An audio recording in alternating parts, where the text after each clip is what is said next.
Agora vamos abrir a palavra de Deus no livro de Jonas, capítulo 4. Foram 5 pregações, uma introdutória, começando com a citação que Jesus fez de Jonas em Mateus capítulo 12, e depois uma pregação em cada capítulo. Chegamos agora no capítulo final, capítulo 4. Assim diz a palavra do Senhor. Eu vou começar a ler no versículo 10 do capítulo 3, porque, se os irmãos se lembram, na pregação passada, eu encerrei no versículo 9, para deixar para tratar o versículo 10 junto com o capítulo 4. Viu Deus o que fizeram, como se arrependeram do seu mau caminho, e Deus se arrependeu do mal que tinha dito lhes faria, e não o fez. Com isso, desgostou-se Jonas extremamente, ficou irado, e orou ao Senhor e disse: Ah, Senhor, não foi isso que eu disse estando ainda na minha terra? Por isso me adiantei fugindo para Tarsis, pois sabias que és Deus clemente e misericordioso, e tardio em irar-se, e grande em benignidade, e que te arrependes do mal. Peço-te, pois, ao Senhor, tira-me a vida, porque melhor me é morrer do que viver. E disse o Senhor: É razoável essa tua ira? Então Jonas saiu da cidade e assentou-se ao oriente da mesma, e ali fez uma enramada e repousou debaixo dela à sombra, até ver o que aconteceria à cidade. Então fez o Senhor Deus nascer uma planta que subiu por cima de Jonas, para que fizesse sombra sobre a sua cabeça, a fim de o livrar do seu desconforto. Jonas, pois, se alegrou em extremo por causa da planta. Mas Deus, no dia seguinte, ao subir da alva, enviou um verme, o qual feriu a planta, e esta se secou.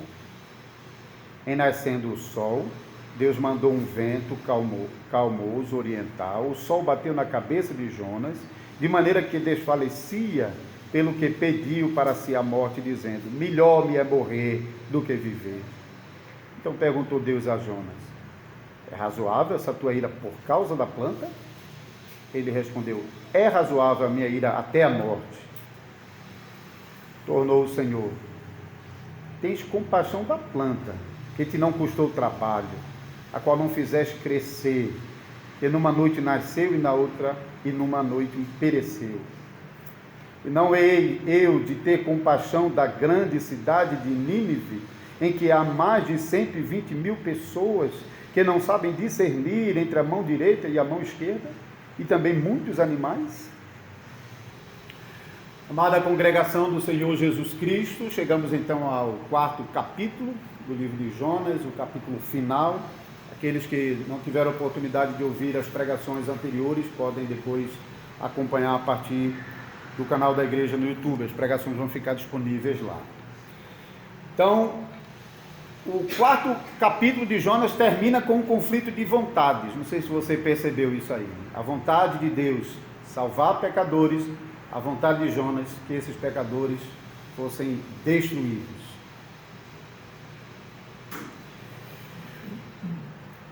No versículo final do capítulo 3, versículo 10, nós lemos sobre a vontade de Deus para salvar pecadores. Viu Deus o que fizeram, isso é, o arrependimento dos ninivitas, que nós ouvimos na pregação passada, como se converteram do seu mau caminho, e Deus se arrependeu do mal que tinha dito lhes faria, e não fez.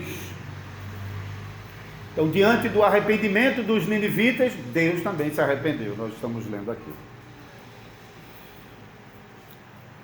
Eu já mencionei isso na pregação passada, brevemente. O arrependimento de Deus não significa que Deus tenha mudado o seu decreto, que Deus tenha mudado a sua vontade.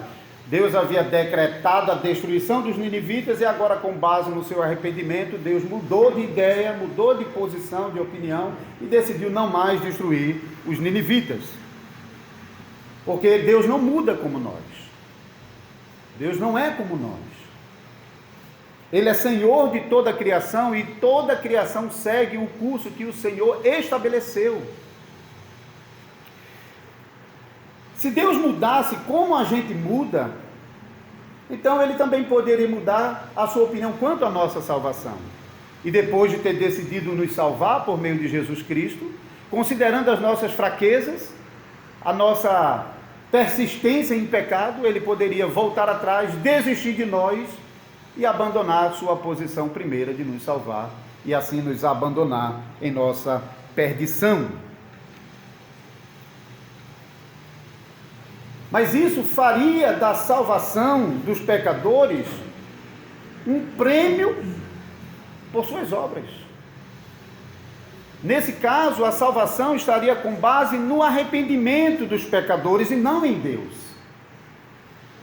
Mas nós confessamos, e não precisamos nos alongar nisso aqui, a salvação é obra da graça de Deus, não se baseia nas obras humanas. Também já havia mencionado que Deus usa ameaças aqui, como ele faz em muitos lugares da Bíblia. Deus ameaça o seu povo de castigo, a fim de usar essa ameaça para promover arrependimento no coração do seu povo. E é isso que Deus está fazendo aqui com os ninivitas. Em muitas passagens do Antigo Testamento, nós lemos sobre Deus fazendo ameaças sérias ao povo de Deus. Volte a Jeremias capítulo 25, vamos ler alguns versículos aqui para vermos isso.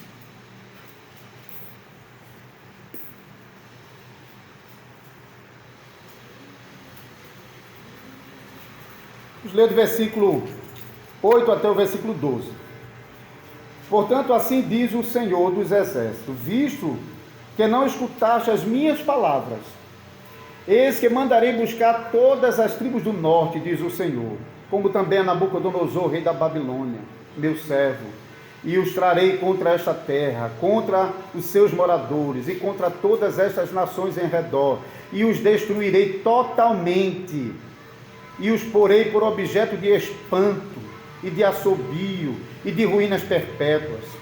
Farei cessar entre elas a voz de folguedo, e a de alegria, e a voz do noivo, e a da noiva, e o som da moz, e a luz do candeeiro. Toda esta terra virá a ser um deserto e um espanto. Estas nações servirão ao rei da Babilônia 70 anos. Acontecerá, porém, que quando se cumprirem os 70 anos, castigarei a iniquidade do rei da Babilônia e a desta nação, diz o Senhor, como também a da terra dos caldeus, farei deles ruínas perpétuas. E quando nós vamos a Apocalipse, agora, só para citar apenas uma referência, no capítulo 2, na primeira carta à igreja de Éfeso, versículo 5, nós lemos: lembra-te, pois, de onde caíste, e arrepende-te e volta à prática das primeiras obras. Se não, venho a ti e moverei do seu lugar o teu candeeiro, caso não te arrependas. Veja que isso é o que Deus está fazendo com o seu povo o tempo todo. Ele fazia isso com Israel e não é diferente com a igreja. Deus ameaça, e ele ameaça seriamente. A ameaça de Deus não é brincadeira. Não podemos dizer que Deus é como muitos pais fracos que ameaçam a disciplina dos filhos e nunca cumprem. Não podemos dizer isso. Deus, ele realmente cumpre as suas ameaças. E ele faz mesmo. E ele cumpriu essa ameaça contra o seu povo de Israel. Nós conhecemos a história. Israel continuou, depois de ter ouvido Jeremias, permaneceu em sua rebeldia contra Deus. E Deus cumpriu essa ameaça. E desterrou o povo de Canaã e enviou para a Babilônia, mais de 1.100 quilômetros de distância de onde estavam. Mas apesar disso, nunca poderíamos dizer que essa ameaça de Deus foi uma destruição, seria uma destruição total e completa. Por quê? Porque Deus prometeu que essa terra seria do seu povo, e por meio desse povo Deus suscitaria um Salvador. Então ele nunca poderia abandonar a sua promessa. Mas isso não impede que Deus castigue o seu povo. Isso não impede. Da mesma forma, quando olhamos para a igreja de Éfeso, e se vamos estudar um pouco mais sobre a história da igreja naquela região, nós vamos perceber que, de fato, o candeeiro foi tirado de lá. Ele perdeu o brilho da palavra de Deus. Mas isso nunca significou que Deus rejeitou a sua igreja. Ainda que em um determinado lugar Deus tenha apagado o seu candeeiro, ele acende em outro lugar. Quem conhece um pouco da história do Brasil sabe que nos primeiros anos da colonização, o evangelho reformado brilhou aqui em nosso país por 2 anos, de 1557 a 1559, mas apagou-se. Nós tivemos de esperar muito mais anos até que novamente o evangelho bíblico, porque aquilo que estava aqui era só catolicismo romano, até que o evangelho mais uma vez viesse para a terra do Brasil. Deus nunca abandona a sua promessa, ainda que a sua disciplina aplicada ao seu povo faça com que alguns deixem de provar das suas bênçãos por causa da sua rebeldia. Portanto, devemos entender a mudança de atitude de Deus como uma resposta de misericórdia ao arrependimento dos pecadores e não como uma mudança no ser de Deus. Pois em Deus, nós lemos, não há mudança nem sombra de variação. Tiago 1,17 diz isso. E no final desse capítulo 4, nós lemos mais uma vez Deus declarando a sua misericórdia para com os ninivitas, versículo 11: não hei eu de ter compaixão da grande cidade de Nínive, em que há mais de 120.000 pessoas que não sabem discernir entre a mão direita e a mão esquerda, e também muitos animais. Deus não abandonou a misericórdia que ele prometeu aos ninivitas por meio da mensagem de juízo de Jonas. A gente já viu sobre isso. Apesar das palavras da mensagem de Jonas só ter juízo, esconder o nome de Deus e não ter nenhum chamado ao arrependimento, ainda assim Deus não foi sem razão que ele enviou a sua palavra aos ninivitas com essa ameaça de destruição. Mas naquele momento os ninivitas fazem exatamente o que o povo de Israel não fez na época de Jeremias. Quando ouviu aquela ameaça, o povo deveria ter se humilhado diante de Deus, com aquele mesmo sentimento dos ninivitas. Quem sabe Deus não se arrependerá do mal que nos desejou. Mas o seu povo, povo da aliança, não mostrou nenhum sentimento de arrependimento e confiança no Deus que eles serviam. Mas o que chama a atenção em relação à misericórdia que Deus está manifestando aos ninivitas é que eles não fazem parte do povo da aliança. No Antigo Testamento, se nós vamos ler o Antigo Testamento, nós vamos ver que o relacionamento de Deus estava limitado ao povo de Israel. Israel nunca recebeu no Antigo Testamento a missão de sair para proclamar a salvação aos povos. Israel nunca recebeu esse mandato. Quando nós lemos sobre alguns estrangeiros se convertendo ao Deus de Israel, é porque eles tiveram contato com a nação de Israel, ouviram, aprenderam sobre o Deus de Israel e se converteram. Mas não porque Israel estava anunciando a salvação aos povos. Então, o que está acontecendo com os ninivitas aqui, de fato, é inusitado. Você não vê isso fora do livro de Jonas. Nós temos muitas promessas aos gentios, mas não temos a mensagem sendo irrestritamente levada aos gentios, como estamos lendo agora aqui aos ninivitas. Mas apesar de ser inusitado que essa misericórdia que estava sendo pregada em Israel e processada em Israel e ensinada aos israelitas por meio dos sacrifícios, dos símbolos, dos acontecimentos, das cerimônias, apesar disso era completamente compatível com a misericórdia que Deus estava mostrando em Israel. Não é uma coisa diferente do que ele estava fazendo em Israel. Nós lemos em Josué capítulo 2, por exemplo, que Deus não rejeita o pecador que se arrepende de verdade e procura por ele. pode ser de qualquer nação. Deus nunca rejeita. O exemplo disso é Raabe, no capítulo 2, Josué, como nós já lemos aqui. É contra a natureza de Deus rejeitar um pecador que está sinceramente, verdadeiramente arrependido. Como Jesus nos ensinou que nenhum dos pecadores que o Pai trouxer até ele, ele lançará fora. Jesus diz isso em João 6,37.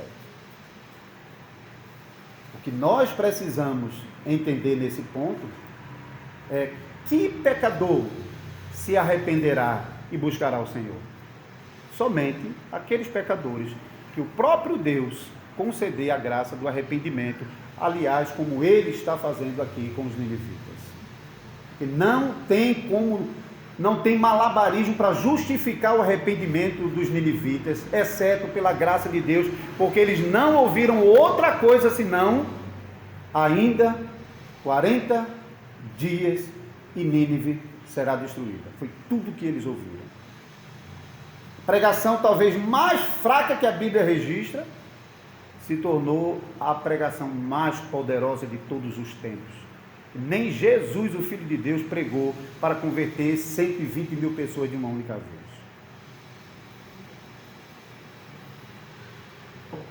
Então a misericórdia de Deus não rejeita pecadores que estão sinceramente arrependidos. Mas assim como nós lemos lá no capítulo 1, os primeiros versículos, Deus ordena Jonas e a Nínive, e o resto do capítulo, tudo que a gente vê é um Jonas resistente contra a ordem de Deus, e fazendo de tudo para não cumpri-la. Agora, semelhantemente, e até parece que o livro foi organizado com essa estrutura poética, depois de Deus revelar a sua vontade na salvação dos pecadores, tudo que nós lemos até o final do capítulo é um Jonas que está insatisfeito com a decisão de Deus, uma vontade oposta à vontade de Deus. Jonas, ele já tinha aprendido que não adiantava ele tentar não fazer aquilo que Deus estava ordenando, porque ele já teve aquela experiência, começando no primeiro capítulo, tentando fugir, e Deus saindo ao encontro dele, onde ele estava, e ele foi parar no fundo do mar, engolido pelo peixe. Então ele sabe que não adianta não pregar a mensagem aos ninivitas, mas apesar disso, o que ele vai demonstrar aqui é um coração que ainda está cheio de desejo de que os ninivitas sejam destruídos, apesar de terem ouvido a mensagem da pregação. Parece que Deus revelou a Jonas que ele de fato estava perdoando os ninivitas, porque se você olhar para o versículo 10 do capítulo 3, viu Deus o que fizeram, como se converteram do seu mau caminho, e Deus se arrependeu do mal que tinha lhe dito, faria, e não o fez. Com isso, começa o capítulo 4, e a conclusão de Jonas. Diante disso, ou seja, ele tomou conhecimento da decisão de Deus de não destruir, de perdoar os ninivitas, e então com isso desgostou-se extremamente e ficou irado. Imagine isso, é muito forte, não? Deus revelar uma vontade e o seu profeta ficar irado com a vontade de Deus.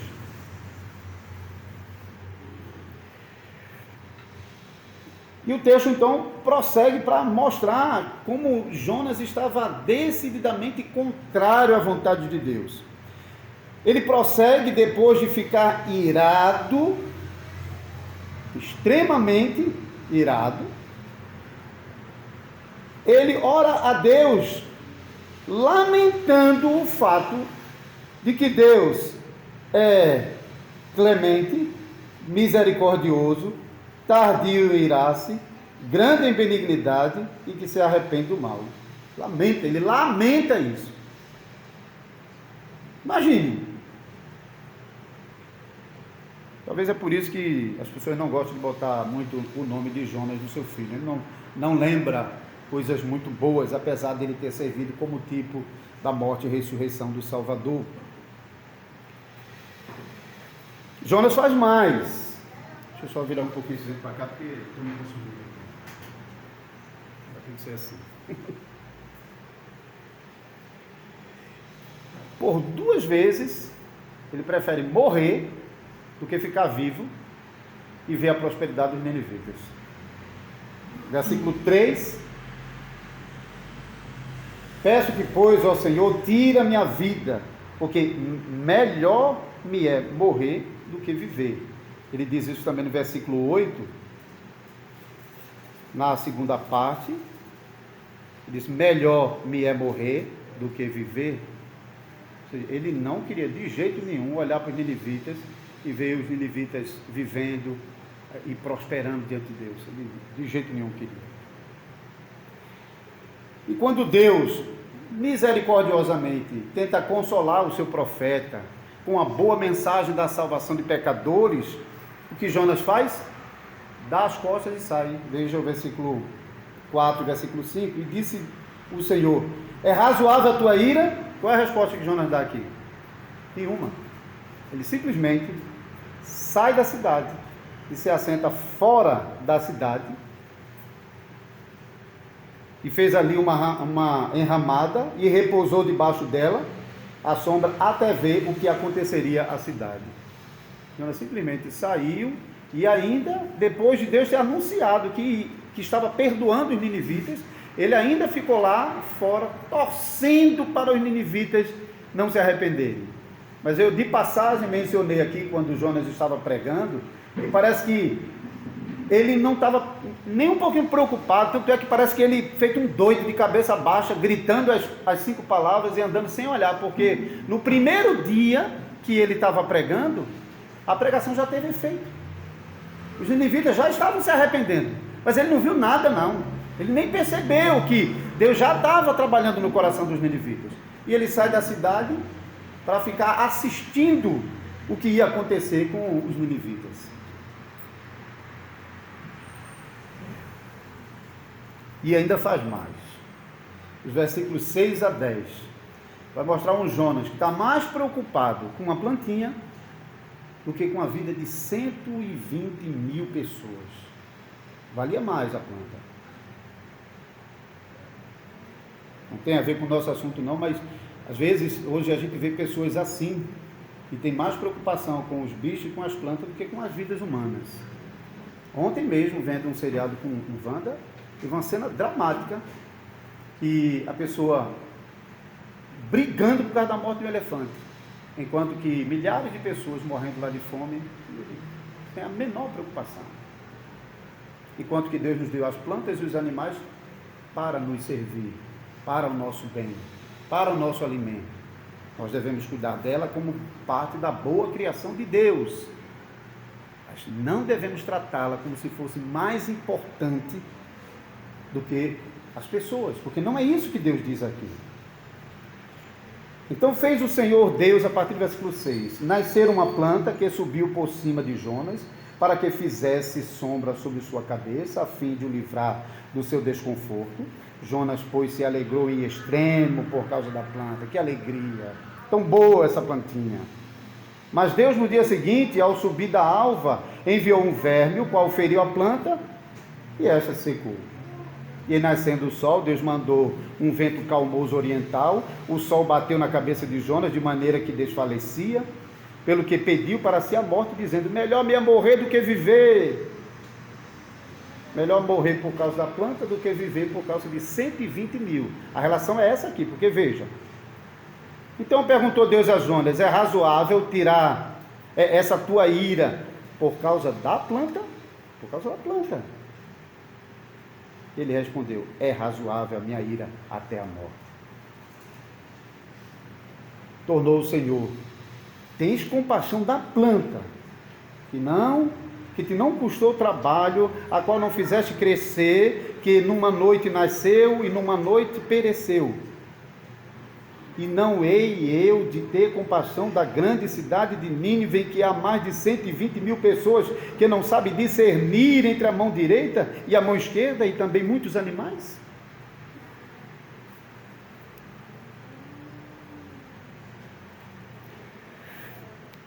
Essas atitudes de Jonas, irmãos e irmãs, revelam realmente um coração que está obstinado em só querer a sua vontade. Não adianta, não adianta. Por mais que as coisas mostrem que a outra opinião pode ser mais razoável do que a sua, ele já está obstinado com aquilo e aquilo, e não adianta nem Deus falar diferente. Não adianta abrir a Bíblia, falar qual é a vontade de Deus, porque Jonas conhecia. Ele mesmo disse: eu sabia que tu é misericórdia, longânimo, tardio em iraça, e te arrepende do mal. Eu sabia, por isso eu não quis ir. Então era rebeldia mesmo, rebeldia consciente. Então as atitudes de Jonas revelam um coração que é insubmisso e rebelde contra Deus, que destila ódio para com os seus próximos. Pegou as 2 tábuas da lei, né, e quebrou de uma vez só. Em rebeldia contra Deus e falta de amor para com o próximo. E é assim que termina o livro de Jonas, não tem mudança. Ele era profeta de Deus, e podemos ver também que Deus está tratando amorosamente com Jonas, mas a mensagem encerra deixando para nós o testemunho de Jonas e a vontade de Deus. E temos que trabalhar com isso. Então, chegamos ao 4º capítulo do livro de Jonas, concluindo a mensagem do livro com a mensagem da salvação de pecadores. Não sei se vocês ainda se recordam, nós ouvimos a pregação sobre o envio do Filho de Deus ao mundo, com base em Jonas capítulo 1, que fala sobre o envio de Jonas aos ninivitas. Depois nós ouvimos sobre a morte e a ressurreição do Salvador, com base na experiência de morte que Jonas teve quando afundou no mar, até que foi salvo pelo grande peixe que o vomitou no 3º dia em terra. Depois vimos sobre a proclamação do Evangelho e a conversão de pecadores arrependidos, e o arrependimento de pecadores, melhor dizendo, com base na pregação de Jonas e no arrependimento dos ninivitas. E agora, no capítulo 4, nós estamos lendo sobre a vontade de Deus para salvar pecadores, apesar da vontade em contrário do profeta. Essa divisão do livro de Jonas não é a única divisão que você pode aplicar ao livro, e não é a única maneira de entender os detalhes da mensagem do livro de Jonas, mas eu penso que olhar para Jonas como uma mensagem redentiva ajuda-nos a evitar de olhar para o livro e começar a focar muito mais nas criaturas, nas pessoas, nos nivitas, em Jonas, no peixe, na planta, e realmente coloca o nosso olhar fixo em Deus, o Deus soberano, que está conduzindo cada acontecimento para cumprimento do seu propósito e para a salvação de pecadores. Mas devemos ter em mente que a salvação de pecadores não é o fim em si mesmo, não é o fim último a ser alcançado. Deus, ele quer ser adorado pelas criaturas dele, pelo homem que ele criou à sua imagem e semelhança, e por causa disso é que ele enviou o seu Filho ao mundo para salvar pecadores entre a raça humana, a fim de que ele possa ser glorificado nesses pecadores salvos e também possa receber glória da boca desses pecadores salvos. Então, a salvação não é um fim em si mesmo, não é o alvo final, mas devemos trabalhar e orar para a salvação de pecadores, a fim de que Deus seja glorificado na vida de pecadores. O alvo final é a glória de Deus. Deus decidiu, em sua misericórdia e graça, ser glorificado na salvação de pecadores, razão por que nos enviou o Salvador ao mundo. Então podemos pensar sobre a implicação disso para nós, como congregação do Senhor Jesus Cristo em nossos dias. Primeiro, devemos compreender que Jonas não está aqui para ser um modelo para nós seguirmos, mas muito mais para descrever a nossa atitude diante da santa vocação de sair em busca dos perdidos. Nós somos mais Jonas do que nós imaginamos. Mais Jonas do que queremos ser. Nem vou perguntar quando foi a última vez que você compartilhou a fé cristã com outra pessoa.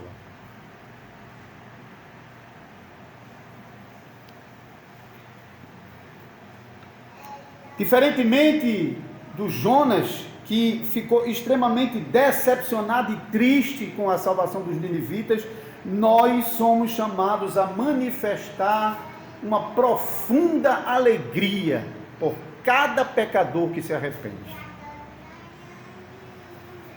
Nesse sentido, não devemos imitar Jonas, mas devemos nos lembrar dos anjos dos céus que se alegram e festejam cada pecador que se arrepende. Devemos louvar a Deus pela salvação de pecadores, como os anjos que apareceram aos pastores de Belém fizeram, anunciando a chegada da salvação de pecadores ao mundo. Assim também deve ser motivo para estar sempre na nossa boca o louvor a Deus, porque Ele teve misericórdia de pecadores, também como nós. E devemos buscar, amados irmãos e irmãs, a salvação de pecadores a todo custo. Jonas custeou do seu bolso uma viagem, mas inicialmente para fugir para bem longe de Nínive, lembra? Nínive ficava a 1.100 quilômetros ao oriente, ele foi para 4.000 quilômetros ao ocidente.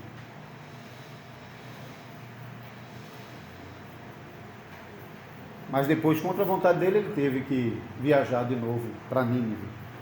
Nós devemos fazer isso com grande alegria. Nós devemos fazer isso com prazer. Nós devemos alcançar pecadores, porque nós sabemos que pecadores salvos rendem glórias a Deus. E tudo que nós procuramos, especialmente como cristãos reformados, é a glória de Deus. Ou não é? Nós não gostamos daquela frase, só lhe deu glória? Só a Deus a glória? Pode ser bonito usar a frase, mas se nós realmente estamos interessados na glória de Deus e não na nossa, então nós vamos investir tempo, dinheiro, nosso conhecimento, nosso vigor, nossa força para alcançar os pecadores que estão lá fora. Normalmente nós não fazemos isso porque, em parte, não é uma inclinação do nosso coração. E em parte não queremos abrir mão do nosso conforto. E como já mencionamos em outra pregação, de vez em quando nós olhamos para os pecadores que estão lá fora do mesmo jeito que Jonas olhou. Não olhamos para ele como pecadores que precisam de salvação, mas olhamos para ele como pecadores miseráveis que merecem ir para o inferno. Especialmente quando nós soubemos de alguma perversidade que ele fez. E mais especialmente ainda se essa perversidade foi com a gente. Aí que o lugar dele no inferno, a gente vai fazer igual o Jonas, vai pagar para ele ir para lá. Porque não está na natureza da gente de sair atrás desse pecador miserável que ofende Deus e os homens para buscar a salvação dele. Mas é o nosso chamado. Jonas não precisava, no fundo do coração, estar apaixonado pelos ninivitas, mas ele precisava obedecer o chamado de Deus para proclamar o evangelho aos ninivitas. E ele era chamado a se alegrar com a salvação de pecadores. E ele foi chamado a estar interessado em que o nome de Deus fosse glorificado, não apenas em Israel, mas também fora de Israel, como aliás os salmos já vinham, alguns salmos já escritos vinham fazendo. Como, por exemplo, Salmo 90, Salmo de Moisés, que era um salmo que já vinha sendo cantado em Israel, e que celebra a obra poderosa de Deus para a salvação do seu povo, não apenas em Israel, mas espalhado em todo o mundo. Então, amados irmãos e irmãs, nós estamos aqui em Caruaru, penso que todos nós aqui, com exceção de alguns estrangeiros de Campina Grande, nós somos aqui de Caruaru e somos chamados a evangelizar nossa cidade. Há muitos pecadores em Caruaru, talvez mais do que os 120 mil de Nínive. Pela estimativa, A população de Caruaru chega próximo já de 350 mil pessoas. Fora os que vêm de fora, em época de feira, por exemplo. Muito mais do que 120 que precisam ouvir a mensagem do Evangelho para a salvação deles. Ouçam o chamado do Senhor mais uma vez. Orem e trabalhem pela salvação de pecadores em nossa cidade, para que o nome do Senhor seja glorificado. Amém.